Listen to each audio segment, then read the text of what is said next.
journey, you are welcome here. For those of you joining us online, hello. We're so glad you're with us. If you're visiting with us today, we invite you to sign our visitor's book, which is in the living room at the back of church. And if you'd like to join us for coffee hour downstairs, if you'd like, feel free to take a green mug, just like this one, so we can be sure to greet you. Also, members and friends, to help folks connect, remember to wear your name tags with your pronouns. If you need a new name tag, you can request that in the living room. I'm Dave Lloyd. My pronouns are he and him. I'm pleased to be with you today as your worship associate. Our music today will be provided by Jamie Passman, and the celebration singers directed by Julia Beckman. Thank you for placing your phone in worship mode. But please do feel free to check in on social media and let folks know you are worshiping here today. Take photos as long as you're cool with the people around you.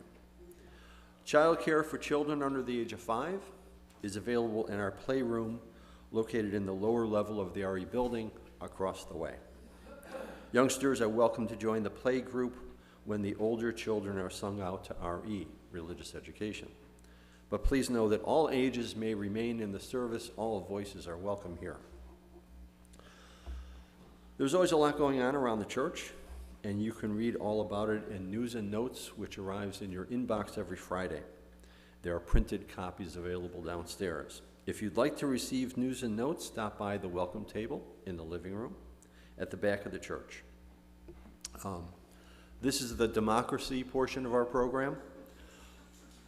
Attention members, your Board of Trustees invites you to attend a budget review meeting in preparation for our upcoming annual meeting. There are several times. Pick one that works best for you, and we value your participation. So here are some dates.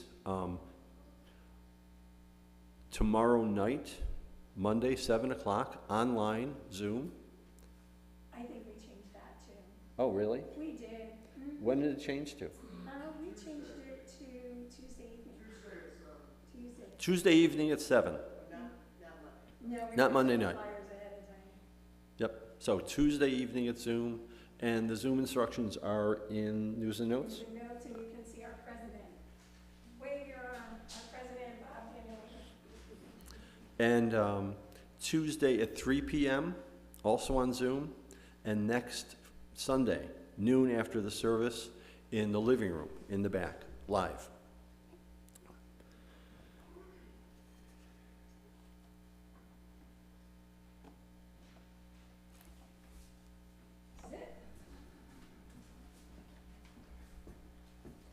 Thank you, Dave. Nicely done. Throw a little surprises at you. You know, see how good he is? He's our worship chair. He's be like, I can do anything. Thank you. I get it right the second time. Well, you know, even if we get it right the third or fourth, and even if we don't get it right, y'all, you're welcome in all of who you are, with your mistakes and your idiosyncrasies and all of that. We are going to begin this morning. Oh, by the way, welcome. I'm the Reverend Dr. Beth Johnson. My pronouns are she, they, and I want to add my welcome to that of Dave. It is really good to see y'all this morning on this really gorgeous Mother's Day. And I know I mention the weather all the time here, don't I? Because I came from San Diego a year ago, and I think I'm going to mention the weather until the day I die. So we here in the western suburbs acknowledge that we inhabit areas that are the traditional territories of indigenous peoples, including the Kickapoo, Peoria, Potawatomi, and many others. As people trying to live into a more just world, we have a responsibility to acknowledge the history and legacy of colonialism, the harm done to Native people, and to also work to repair that harm. Now, for those of you who didn't see the activity happening before the service, do not know that we have special guests here today. We have special two-legged guests and four-legged guests. Our each month, on the second Sunday of the month, in the service, we share the collection with a local nonprofit. And that's today, and the nonprofit is the Pet Profile Rescue. And I am going to invite Sue and Rich up with Ewok, and tell me that baby's name again. Yes, so come on up. Bring your baby up with you.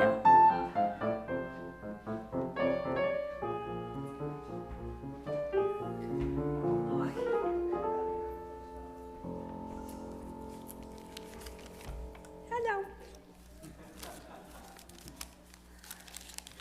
So first of all, I want to say good morning and thank you for having me come here and speak to you wonderful people about animals, a very deep thing in my life. Today we have Ewok, who just came into the rescue. He is 2 months old. He is a purebred Wheaten Terrier. You can get purebreds from rescues. I work with a rescue called petprofile.com. You can go there if you'd like to just view the dogs that are adoptable. We take in many animals. We not only take in dogs, we take in everything. We've taken way beyond our means. You're not going to steal him, are you? Okay, watch her. Yeah, watch her. I'm also Watch with her. Pet Profile Rescue. Oh, hi, Cindy. Okay, so I'd like to wish everybody a happy Mother's Day. Pet Profile Volunteer is a great opportunity to get to know animals, to get to know great people, to get to help animals. We are funded strictly through donations, contributions. We take in dogs, kittens, cats. We've had chinchillas, bunnies, rats, and even birds in rescue. We take in owner surrenders. Lucy was an owner surrender. She went to a kill shelter, doing very poorly, got a call. They pulled her. She is now safe in rescue. We take in animals with special needs, animals that are in terrible, terrible shape. Right now we have Onyx, who is very bad lungs. He's got pneumonia so bad that he keeps crashing. He's in oxygen tents so often. He has finally gotten 10% of his lung function back. The vet bills are ridiculous, but she fights for these animals. We all fight for these animals. We take them into our home. We give them nurturing love. We have to clean up after them. And I've only had him since Friday. He is a puppy mill dog. Everything you hear about puppy mills is 100% correct. They are treated horribly. They are kept in cages, upon just cages, stuffed with dogs. The females are bred every 6 months, giving birth. Puppies taken away at 8 weeks.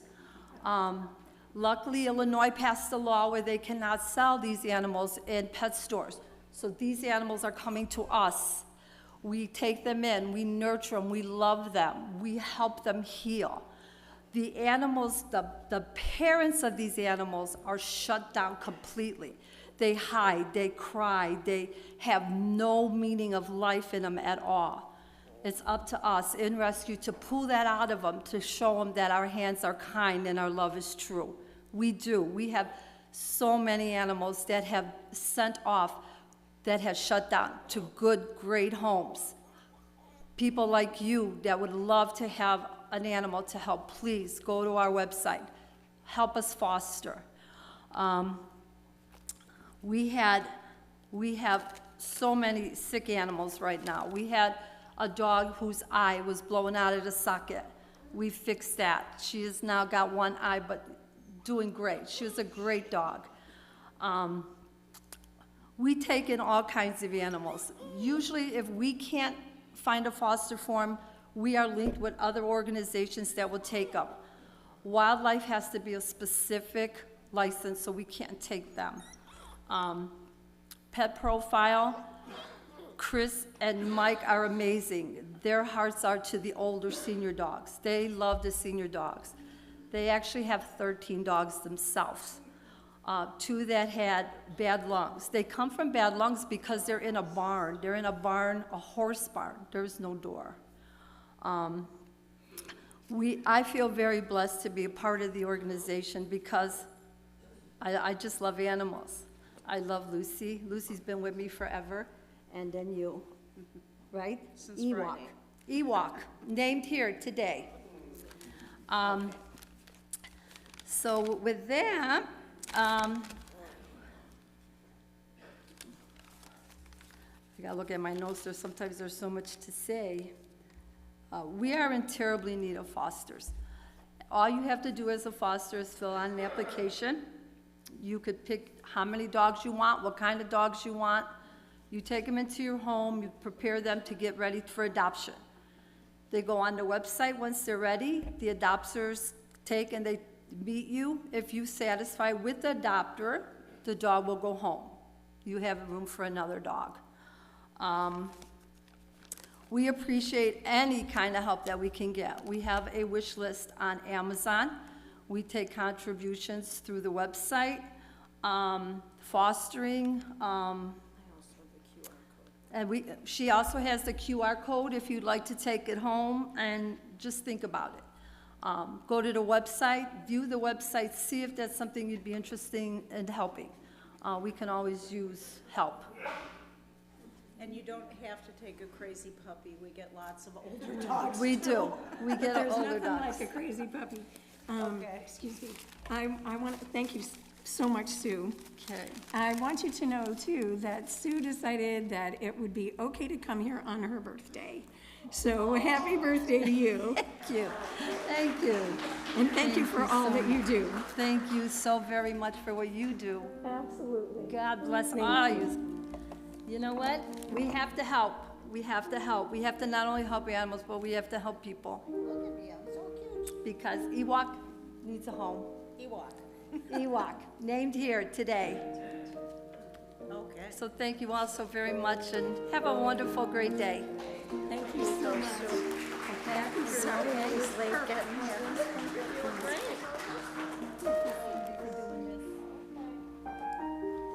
Thank you so much. I absolutely love you so much. Thank you so much. We'll be in touch. You bet. I'm gonna stick around. Good. We could go play later.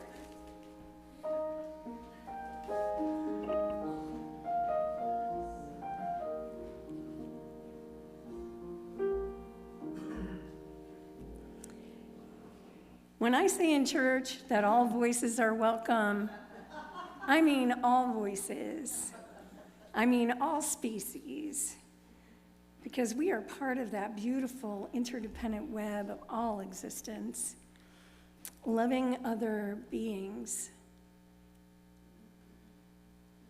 is about opening to love. What was it, love? What was it that you say? Love that shows and hands that are tender? Are kind. What you said touched me so much because we know that when we open our hearts, that we risk a broken heart because invariably our hearts do break, but we can't imagine living without. Some of us who can, some of us can't because we have allergies or fearful or whatever, but for those of us who can't, believe me, y'all, anyone who loves signs up for a broken heart, but the risk is rewarded and the heart is redeemed by an intensity of experience without which we would be impoverished. So thank you so much. And our opening song is for us to all just come, whoever we are, whatever species, and we'll sing it through about 3 times.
Welcome to all mothers and others who nurture and coax us into being our best selves, our most loved selves, our most loving selves. Welcome to all mothers and others who have held the hand of a child, the hand of the dying, the hand of the unhoused, the hand of the lost, the hand of the immigrant, the hand of the dispossessed, the hand of a pup. Welcome to all mothers and others who have birthed children or who have birthed art, ideas, inspiration. Welcome to all mothers and others whose caring has birthed faith in life's goodness, hope in life's possibilities, and love for all life. Mothers and others who have birthed possibilities, resistance, justice, and compassion. On this day, honoring all mothers, we celebrate what makes us human, concentrate on that which is worthy. On this day, we remember our Unitarian mother, Julia Ward Howe, and her Mother's Day proclamation of peace. On this day, we remember, we honor the one mother of us all, Earth, our blue boat home, and pledge to nurturing ourselves and others and all who mother. Come, let us worship together. Dave? Well, this is now the history portion of our program. This week was an important anniversary. Friday, May 10th, is the 100th anniversary of it, a very important date. It was May 10th, 1924. That's when my mom was born. She would have been, sorry, I'll get through this. She would have been 100 years old this Friday. She's married, born in 1924, in the 50s, she's married. She had 3 rotten kids. The marriage didn't work out, so she got to move back home to her family, who had warned her against this guy. I didn't know until years later how hard that had to be. She used the discipline of the time, and she had a number of sayings that she instilled in us. Better to have it and not need it than need it and not have it. Whatever you do, do to the best of your ability. And she practiced that. She followed that principle. Everything she did. We always had the best costumes for Cub Scouts. We always had the best dioramas for school. When I was in high school, she joined the Mothers Club, and they had events to raise money for the schools. And she would help put on shows. They had the moms dancing, and the parents would come and have a dinner and a night of dancing and things. She would make the costumes. She was good at sewing, and the moms who weren't good at sewing, she'd make all the costumes for. We had a ping pong table, but we never got to play on it because she would do that.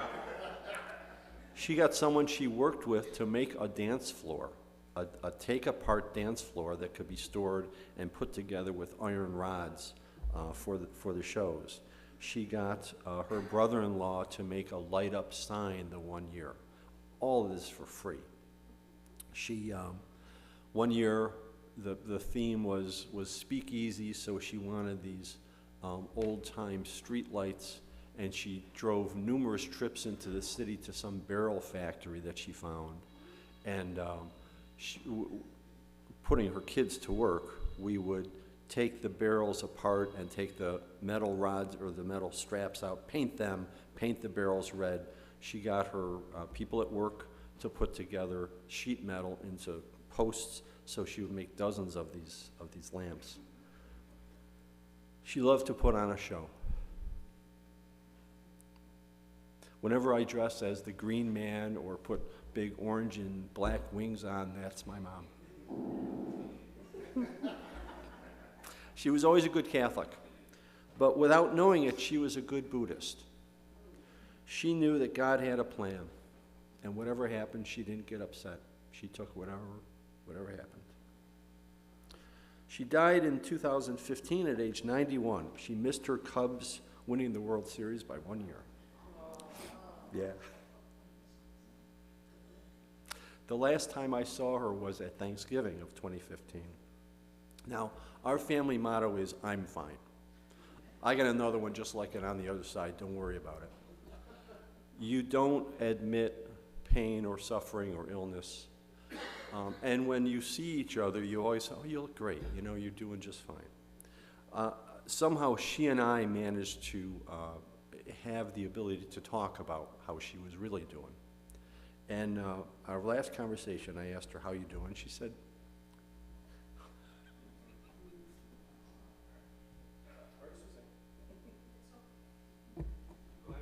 okay, so this is the history part of our program. 100 years. Okay. I asked, how you doing? She said, I can hardly walk. I have trouble breathing. I'm in pain all the time. But I'm so lucky.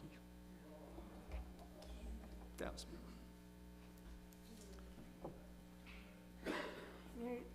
Dave, understand that your mom was also a weightlifter. Yeah, how else could she raise a dumbbell like me? Ba-boom.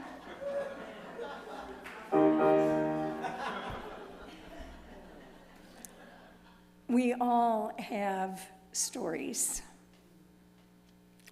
Sarah Blaffer Hardy, an anthropologist and primatologist who wrote Mothers and Others, the book, not the poem I wrote.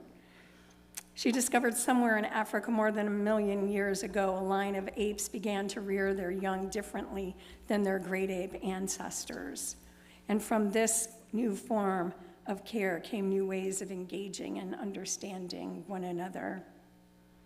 If the young were to survive in a world of scarce food, they needed to be cared for, not only by their mothers, but also by their siblings, aunts, fathers, friends, and with any luck, grandmothers. Out of this complicated and contingent form of child rearing, Sarah Hardy argues, came the human capacity for understanding others. And so in this moment, I invite you to take a breath if it's comfortable for you. And if it's available and comfortable for you, to recall those who have mothered you. Some people didn't know their mothers, don't have mothers, they have 2 dads. Some people had a complicated relationship with their mothers. Some, it was easy, but probably had its complications because life is complicated. I invite you, if you would like, to simply speak out into this space the names of those who have mothered you and allow their names to be lifted up and raised up in this space.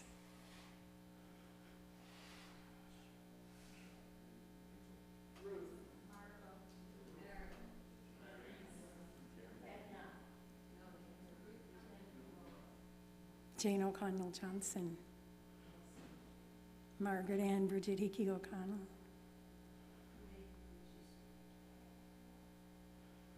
Dolores Nunez, it's my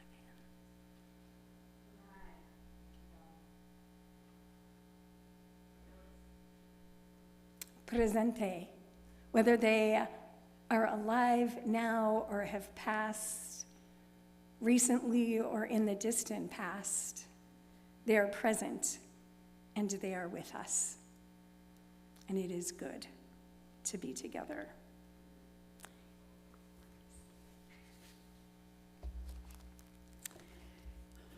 Dave, I'd like to invite you up to light our chalice. We light our chalice this morning. Light of our creative spirits, light of our wise souls, light of our wondering and curious minds. light of love for this place, this people, this work. Illuminate our hearts and the spaces between them in this sacred time of unfolding. Blessed be. Blessed be. Thank you. I can't do too many things at one time. There's our beautiful chalice lighting. Thank you, Dave. I'm going to go ahead and share a story for the Time for All Ages, so folks don't have to come up. I'm just going to tell you a story. It's called God's Hat, adapted from Chris Busey. Once upon a time, there was a village with a road that went straight through the center of town. And one day, something strange happened. Something strange happened. God walked down the center of the street. And there she was, with a flowing robe, and on the top of her head was a hat. All the people stopped and looked, and they just stared at God as she walked by. And they kept staring until she disappeared into the distance. Boy, did you see God? Wasn't she beautiful? It was amazing.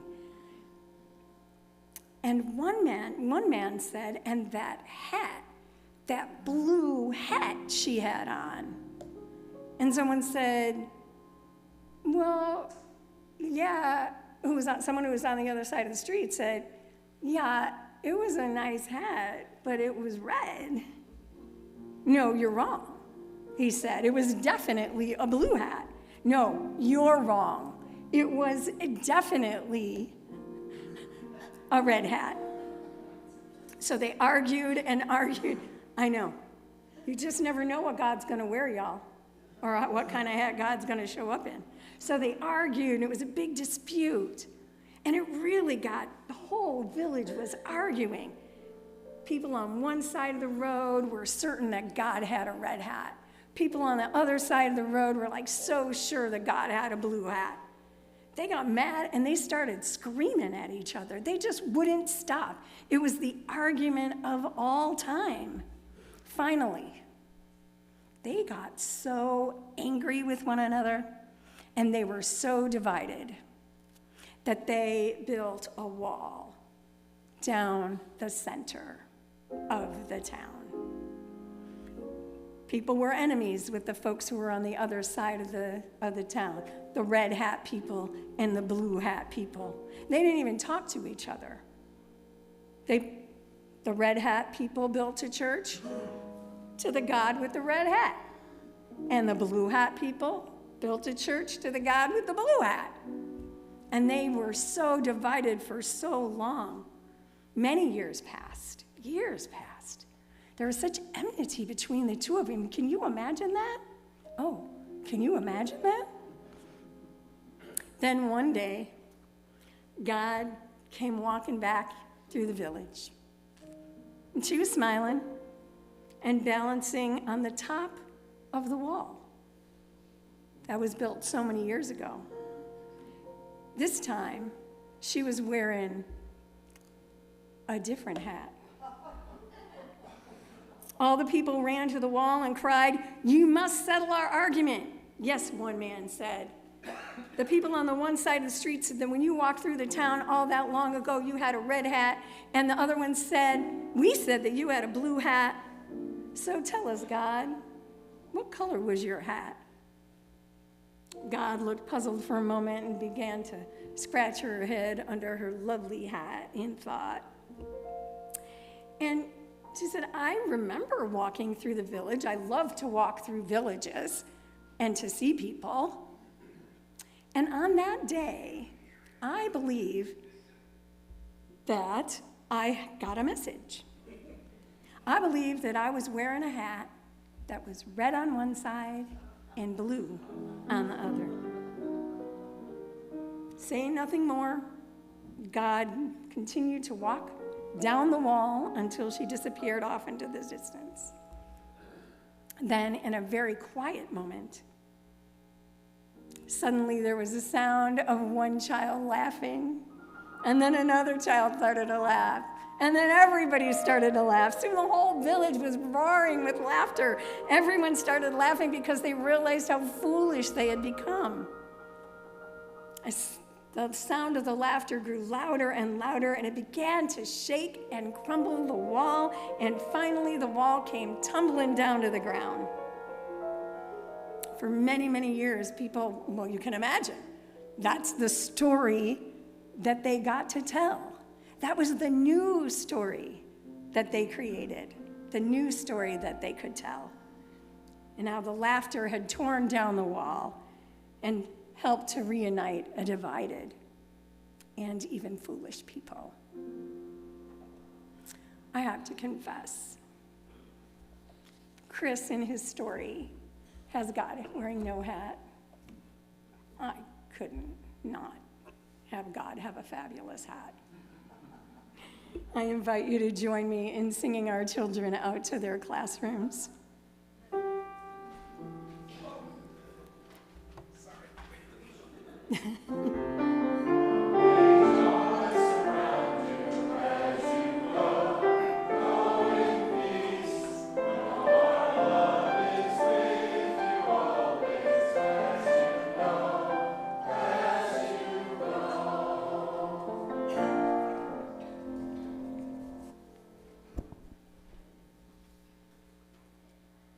Many of us came to this church and Unitarian Universalism generally, in part because we believe questions speak to our spirit, because we believe we can find strength in uncertainty, because we can celebrate beauty in imperfection, because we can find affirmation in service, because we recognize that what we do, what we say, how we move and work in the world resonates throughout the shimmering, fragile, resilient, gossamer web of life. By supporting this church, you also support the work we do in the larger world. In the words of Albert Einstein, to widen our circle of compassion to embrace all living creatures and the world which we share. As Reverend Beth said, and as you've seen, our collection today is going to Pet Profile Rescue. All cash that you contribute in the plate will go to Pet Profile Rescue. If you're writing a check and you want to have your funds go to Pet Profile Rescue, write Pet Profile Rescue in the memo, or write puppies, that's fine. And if you haven't brought sufficient fundage today, there are QR codes where you can pay directly to Pet Profile Rescue, or anytime this week, you can go out on the church's website, and there's a donate button, and when you scroll down, it'll give directions on how to give to the puppies and all the other little 4 and 2 and no legged animals. Let's say our offertory words. This church is made up of all of us. It is what we learn together, the work we do together, the fun we have together. It is what we share with one another, with the people around us, and with the world.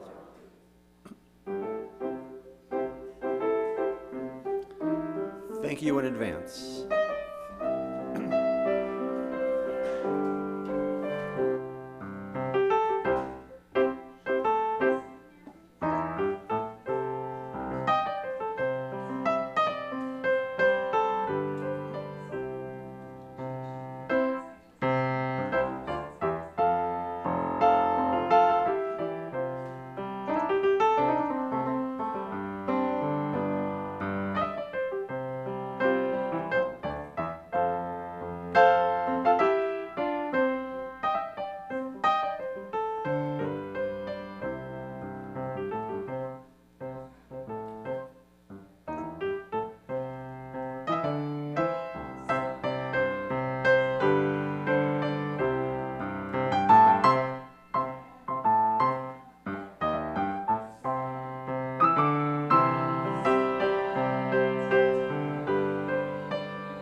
There we go.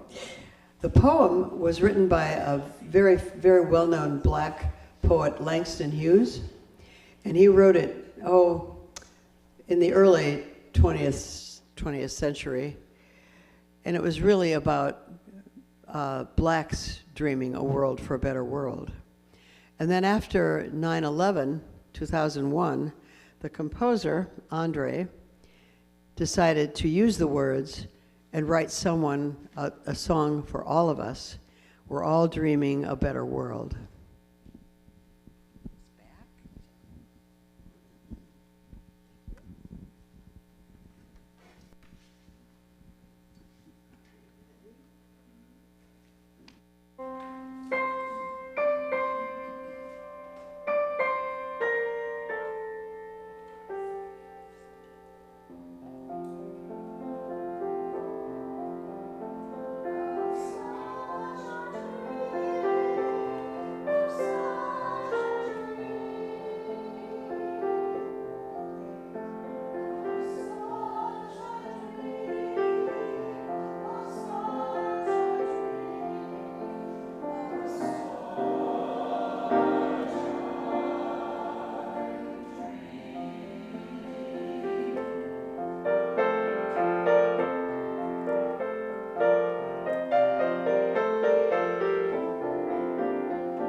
Thank you, choir, Jamie, Julia.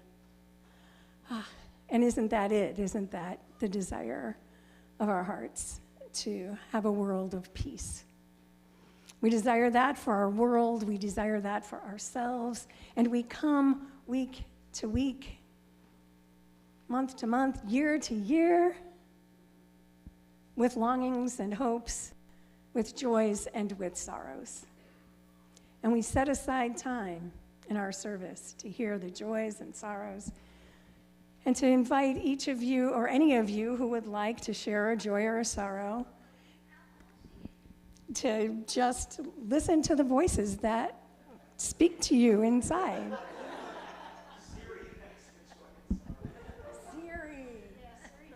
Siri has a joy or sorrow. And share with us briefly. I want to remind you, okay, we have pebbles. Each one is unique, just like the uniqueness that you each are. And you can take a pebble and drop it. I want to remind you, you can drop it in silence. I want to remind you that you can just share your joy or sorrow in a word or a phrase so that we can hear and hold what is on the hearts of our community. So if you have something to share, I invite you to come forward. You'll make a line this way.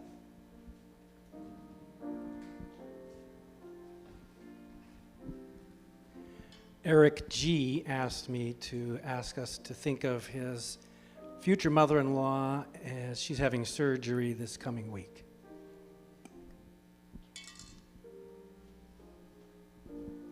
I have a sorrow and a joy to share. Our sorrow is that we lost our elderly cat, Little, this week. But my joy is that today is Tim's birthday, so wish him a happy birthday.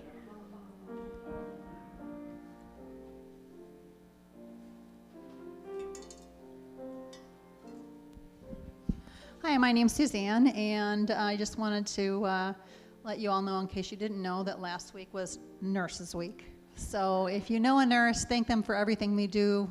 They work long, hard hours to try and keep everybody safe and to give everyone great care.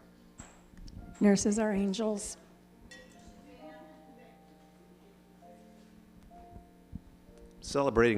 I'm Tony, celebrating my daughter Rachel, who's taken another big step on her recovery from an eating disorder. So she's doing well. Thank you.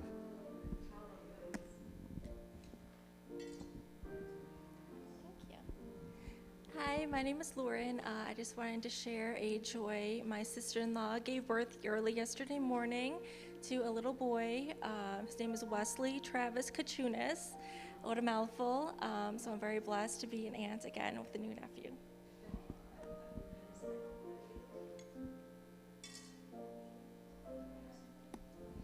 I'm Kathy, and I'm grateful for my garden, which is beautiful, and for my friendships, which are beautiful.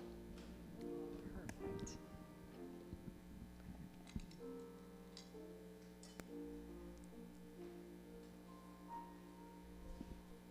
Good morning, I'm Jonathan. The other day I was going through some papers and I found a newspaper article and a photograph of my mother and me when I received my Eagle Scout Award. And the last 10 years of her life, my mother had some pretty bad dementia, and she became really mean. And for a while after she died, you know, that was the memory I had of her. But as time goes on, I remember what an amazing mom she was to not only to me, but to my 3 siblings. And as my grandfather used to say, time does a lot of things. My name is Jean. I'm going to put in 2 pebbles. The first one is for my baby sister Lisa, who unexpectedly passed away 2 weeks ago, and who I miss very much. And the second pebble is for myself and everybody else who is grieving the loss of a loved one today.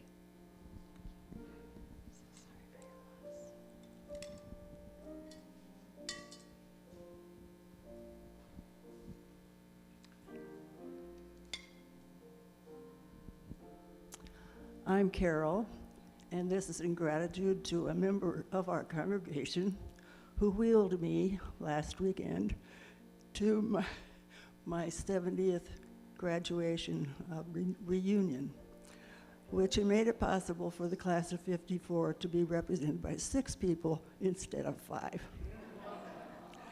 The reunion was held in the Beamer Center, and I did not know why it had been named so. It was for Todd Beamer, who on 9/11 helped the plane that would have hit the Capitol to crash in Pennsylvania. A hero.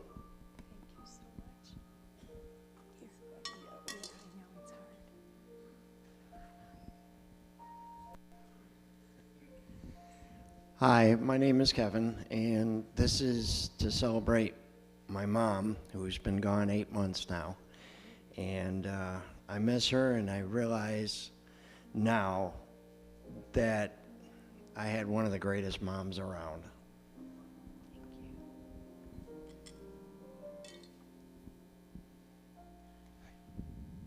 I'm Keith, and this is for my sister Judith, who was in a serious car accident a week and a half ago. She's home from the hospital and fortunately does not have any life-threatening injuries, but her injuries are serious. And let's hope for a good recovery.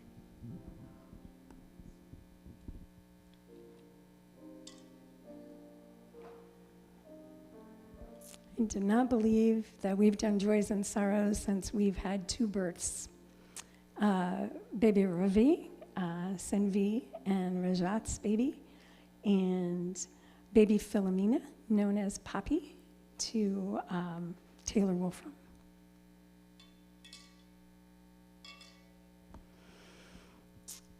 For these joys and sorrows, those spoken and unspoken, will you hold with me a moment of silent reflection?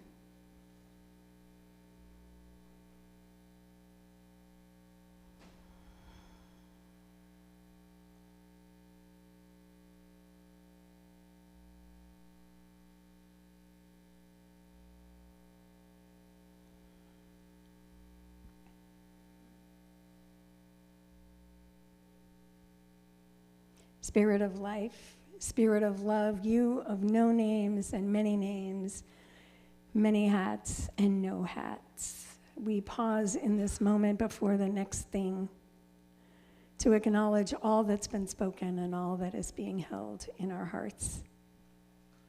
Spirit of life and our companion in death, we move through this life knowing its joys, knowing its sorrows, knowing that we will lose when we love, and knowing that we are not alone. We celebrate mothers and others' births. We honor deaths. We hold all of the concerns in our hearts as we move forward in the week to come. And you, each of you, know this. You are always and everywhere held in love and mystery deeper than you can know.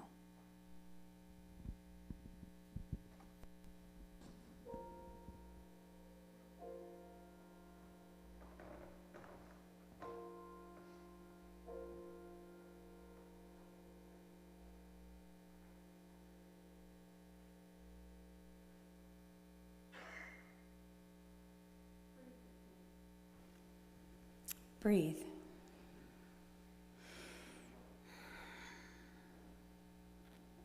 How is your body? Take another breath. Yeah, right? Just know that when we hear and hold all that we hear and hold, we can do that knowing that our bodies can just hold what it will and release what it needs to. In a moment, we're going to sing a song called As Tranquil Streams. And we're singing it today in honor of the founding of the Unitarian Universalist Association on May 15th, 1961. As we consider the gift of pluralism, how could we not celebrate on this day the birth of this faith? The coming together of ideas and beliefs to create this faith that we call home. Marion Franklin Ham wrote this lyric in 1933 in advance of the first hymnal that was shared by the American Unitarian Association and the Universalist Church of America, Hymns of the Spirit, and I have a copy in my office if you'd like to see it. It was intentionally written to celebrate the growing and glowing relationship between the two denominations, who had been finding it useful to work together, but could not quite make the commitment. And that was going to be about almost 30 years in the making. On May 15th, 1961, as the final votes were cast and a new Unitarian Universalist Association was formed, the assembled there sang this song. The images that you see is with the cross. It was the symbol of the Universalist Church of America and the American Unitarian Association. So I invite you to rise, beloveds, in body or spirit, and sing with me number 145, As Tranquil Streams. And if you can imagine the gathered folks singing this and processing and imagining the possibilities for our faith, sing with me.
Kimberly Debus, the Reverend Kimberly Debus, writes about this song. Today we sing it about the individuals who make up the church, but it is much bigger than that, she writes. It is about your congregation, meaning our congregation, and hers and all, our region, all of us together agreeing that we are stronger together, and the future awaits our liberating ministry.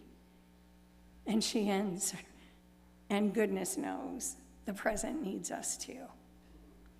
And so it is. We have been exploring, here's my geek out moment, my history moment. We have been exploring an upcoming proposed change to the Unitarian Universalist Association bylaws. Does that sound boring to you? You could tell me. I'll close my eyes and raise your hand if it does. Okay, it does.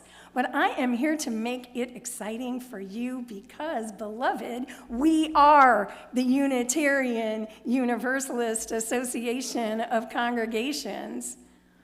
And bylaws matter because in the bylaw, Article 2, is where is the covenant that it begins with the Unitarian Universalist Association of Congregations, covenants to affirm and promote, and then it outlines the current principles and our sources. It outlines our freedom of belief clause.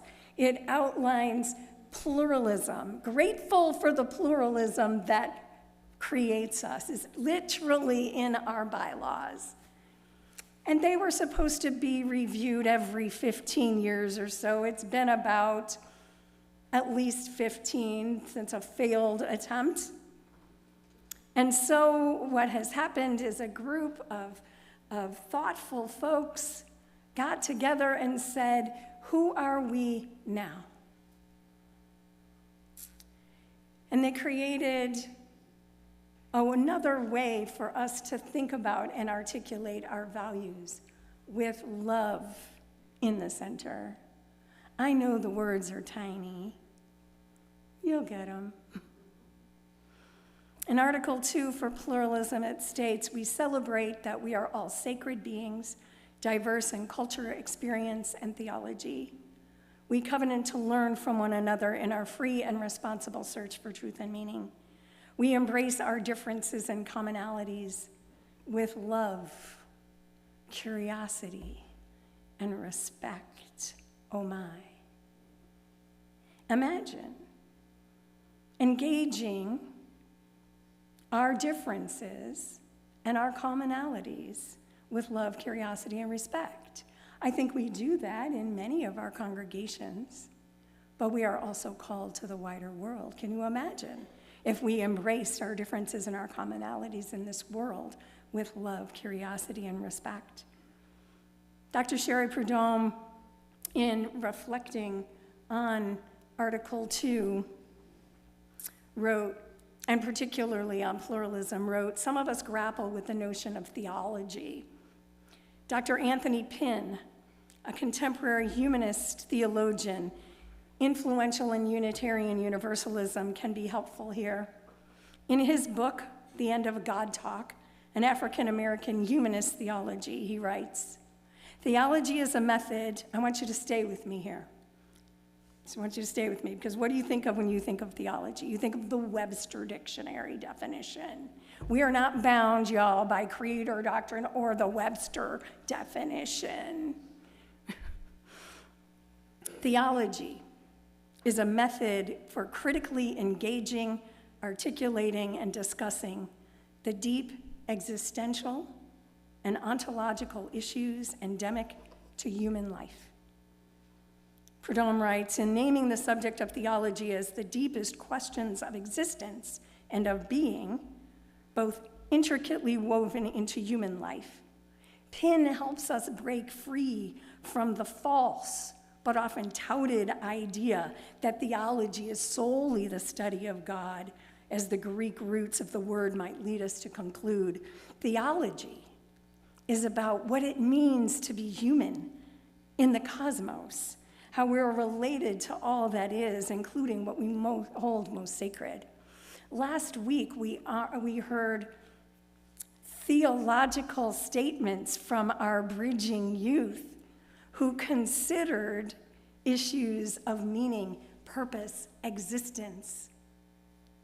Theological concepts are woven into us as humans who think and ponder. And the curriculum Building Your Own Theology, which I would love to bring this 10-session curriculum to you, and I'm sure you'd like to meet with me 10 times. But we look at the understanding of human nature, what is ultimate reality, ethical human relations, and our relationship with the past and religion as the quest for meaning. Prudhomme posits that the clearer we are about our shared theological perspectives as Unitarian Universalists, the easier it is for us to come together across differences in shared purposes in our religious communities. From our 3 theological moves that our forebears made, understanding there to be a divine spark in all human beings, right? That's over against the notion that humans were wholly depraved. Understanding God's love to embrace all and refusing to separate humankind after death into different groups, and turning to the world, human experience, and other religions of the world as sources for our evolving theological perspective. Our theology, she writes, eventually grew to embrace a pluralism that those same forebears might have thought unimaginable. We were created, emerged as a pluralistic faith. We cannot be pluralistic with a theology that is centered in love. This banner made, which hangs somewhere, has the earth at the center, reminding us of our interconnectedness. Our theology, I would say, as Unitarian Universalists, is one of interconnectedness. It's one of love. It's one of recognizing that we ourselves make meaning, but we make meaning together. And that meaning allows us to move into the world to uplift and support and defend pluralism that we as a nation already embody, that some find threatening. We found evidence in the Statement of Purposes and Principles adopted by the General Assembly in 1980 and the ongoing development in the 21st century and efforts aimed at all ages of the lifespan that celebrates pluralism, multiculturalism, and work to counter anything that inhibits the free and responsible search for truth and meaning. And again, repeating, or the embrace of our differences and commonalities with love, curiosity, and respect. Ibo Patel, the founder of what was the Interfaith Youth Corps, a Chicago-based organization founded on the belief that religion is a bridge of cooperation rather than a barrier of division, and is now called the Interfaith America, gave the prestigious Ware Lecture at the Unitarian Universalist Association General Assembly in 2013. Patel said of us, Unitarian Universalists, the lecture is always given, by the way, from someone outside of our faith. So it's been given by MLK, Linus Pauling, Morris Dees, Mary Oliver, but it's also Robert Bella, people who give us a look at ourselves, right? And he said of us, you believe that difference is holy. Listen to the words of Unitarian Universalist minister Greta Crosby. All of us together, all the eyes of all the creatures are the eye of God. That is why we need each other. Our many ways of seeing that together, may we rejoice and see clearly and find the many keys to abundant life. Patel believes that religious diversity is essential and an essential and inspiring dimension of American democracy, and I agree. Pluralism in our faith does not denote merely a collection of different beliefs. It is a way of being, a way of living together and welcoming and belonging, in which we hold the multiplicity of who we are as individuals. A whole nother sermon would be the multiplicity and the pluralism within ourselves. Do I contradict myself? Whitman says, I contain multitudes. It holds us in the multiplicity and as a denomination. A brief definition of pluralism, you can see right there, I'm not going to go through the whole thing, but it's really the recognition that a society can hold and cherish differences and that it enriches and ennobles. I'm not going to go through all this. A pluralist is someone who believes that distinct ethics and culture or religious group can exist in harmony. Do you believe that? Do you believe it? Is it happening? No. No, beloveds, it is not. Harvard professor and scholar of religious studies Diana Eck wrote that pluralism isn't just diversity. It's something we create out of this diversity. And that's what the Pluralism Project that she created and heads states. Mere diversity without real encounter and relationship will yield increasing tensions in society. Pluralism is like a rich tapestry, I think of it. Not thrown together little bits in a pile, but woven together with the threads of justice, equity, interdependence, generosity, and a love that is transformative, a love beyond belief. Thinking of this pluralism as a tapestry, imagine it being spread out, an invitation to seeing that the whole is greater than the sum of its parts, but which honors the parts. Unitarian Universalism embodies the religious pluralism of this country. Surely when our forebears came to these shores for religious freedom, they were thinking of the freedom to practice their religious faith the way they wished. As they colonized and decimated the indigenous cultures they found here. We have a mixed beginning, but we had a beginning that had a spark that we are still seeking to live into. We know that the story doesn't end here, as we heard from Dr. Prudhomme, because of our commitment to being a non-creedal and faith open to revelation. The tent got bigger, and we grew into this pluralistic faith that we are, that now mirrors the multicultural, multi-faith democracy that is now on the line. Michael French, a leader of the Ethical Culture Society and affiliate minister at the Universalist Unitarian Church of Baltimore, notes, often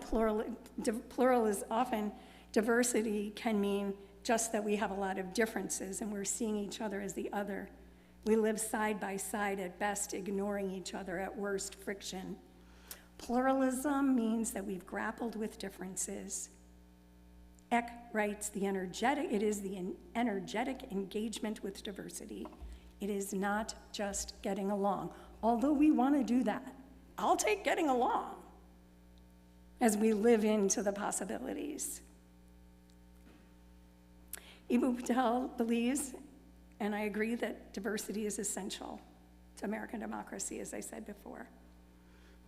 The Pluralism Project of Harvard says pluralism is an ethic for living together in a diverse society, not mere tolerance or relativism, but the real encounter of commitments. Mere diversity without real encounter and relationship will yield increasing tensions in our societies. Does that sound familiar? The Pluralism Project has a section on the landscape of our country showing the various tradition and notes the changing and changed landscape of the United States. It writes, new immigrants have arrived from all over the world seeking political freedom and economic prosperity. They have come with their cultural and religious traditions, their Qurans, the Bhagavad Gitas, their rituals, prayers, forms of meditation, dances, songs, and the arts. They have put down roots in American soil and created community centers and sacred spaces. Pluralism requires the constructive dialogue to reveal both common understandings and real differences. Pluralism in America is clearly based in the common ground rules of the First Amendment and the Constitution. No establishment of religion and the free exercise of religion. I cannot fail to note here the rise of white Christian nationalism in the U.S. that has been in the making for the past 50 years through the wedding of right-wing conservatism with Christian nationalism, and has taken off its hood to fully display its theocratic intentions. Beloveds, we see this in anti-Semitism, Islamophobia, including the infamous Muslim ban. We see this in rabid anti-immigrant and anti-asylum-seeking rhetoric and policies. Pluralism is essential to democracy, and Christian nationalists see it as a threat. Timothy Ash, a professor of European Studies and senior fellow at the Hoover Institution, was asked, you've talked about how in modern political populist movements, populism hates pluralism. So how do liberal democracies like the UK and the United States or others welcome democracy, diversity, and pluralism? That is the question I think that is before us. He says what distinguishes a tyranny of the majority from a genuine democracy is precisely pluralism. It is not a majority takes all. It is the fact that there are anti-majoritarian institutions. Classically, that means an independent judiciary, the separation of powers between the legislature and executive, but also media, churches, university, and civil society institutions. He states, pluralism is the lifeblood of genuine democracy. Without pluralism, there is no democracy. It is as simple as that.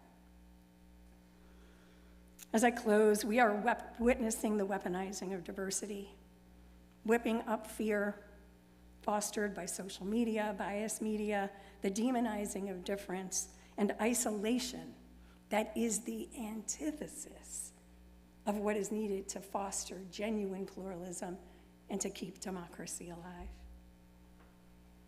Author Arundhati Roy notes the rise of the right-wing party of Prime Minister Modi in her country, India, whom the twice impeached, 4 times indicted, disgraced ex-president praises as a great friend and leader.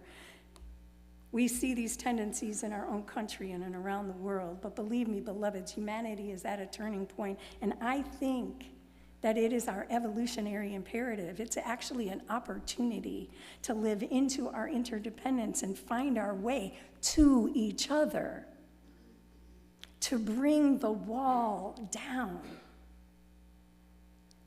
Would that we could bring the wall down with the laughter of recognition of the folly of our ways and the fact that God, the holy, your neighbor, is as important and beautiful as you. Imagine finding our way to each other, to refuse fear and othering in our actions and in our language, to embrace beauty and cooperation, which is truly how species survived to begin with, and to open to joy, yes, to open to joy, to live in radical love and fierce compassion, and with an eyes wide open hope that says we don't know the future, and we will strive to shape it towards ever greater beauty, truth, and goodness, and to embrace the messiness of it, because you know what? It is messy. Because this is how we are saved. Saved by love, emboldened by spirit, and grounded in this earth. I believe that we can and must be agents of this change. And we do that right where we are, in our congregations, in our communities, and even in ourselves. This is our call. This is our opportunity. I invite you to join me in our Tallis extinguishing words. We extinguish this flame, but the light of its truth, the warmth of this community, nor the fire of our commitment, these we carry in our hearts and we share with all the world. I believe, truly, that this is the call of our time. We're called to nurture each other, to be nurtured in community, to be loved in all of who we are, and to love the hell out of the world, and to answer the call of love. I invite you to rise in body or spirit, and thanks for hanging in with me. Sing.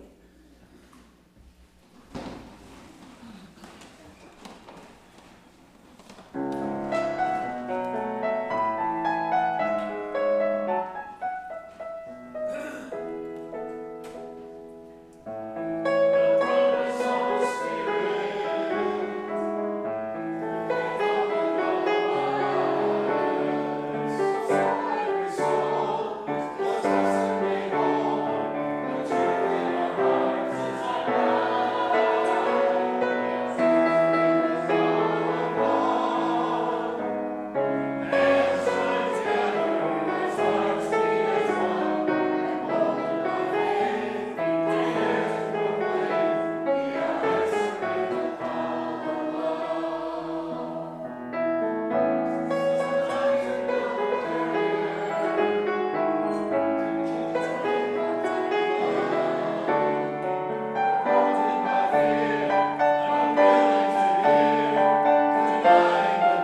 The service is ended. Let us take our service into the world.